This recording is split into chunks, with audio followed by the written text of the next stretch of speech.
দেখতে পাচ্ছেন এটা হচ্ছে 37তম বিসিএস এর প্রশ্ন। কি লেখা আছে দেখেন, একটি আয়তাকার ক্ষেত্রে কর্ণের দৈর্ঘ্য 15 সেন্টিমিটার এবং প্রস্থ 10 সেন্টিমিটার হলে ক্ষেত্রফল কত।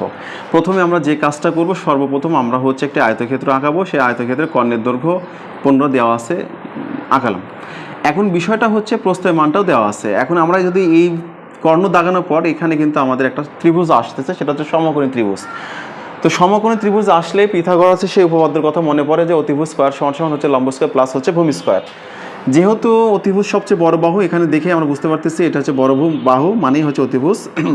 দেওয়ার পর এই কাটাকাটি করলে, ক্যালকুলেশন করলে আমাদের এক্স এর মান দাঁড়াচ্ছে √5, মানে 5 গুণিতক √5। যেহেতু আমরা এখানে মান পেয়ে গেলাম, মানগুলো বসিয়ে দিই, পেয়ে গেলাম। এখন হচ্ছে আয়তক্ষেত্রের ক্ষেত্রফল সূত্র হচ্ছে দৈর্ঘ্য গুণ প্রস্থ। তাই আমরা একটা পেয়েছি 10, প্রশ্নে দেওয়া 10, আর একটা পেলাম হচ্ছে 5 × √5। কাটাকাটি মানে গুণ করলে আমাদের হচ্ছে 50 × হচ্ছে √5। এটা হচ্ছে আমাদের সঠিক অ্যান্সার। এইভাবে আপনি দ্রুত প্রশ্ন সমাধান করতে পারবেন আশা করি।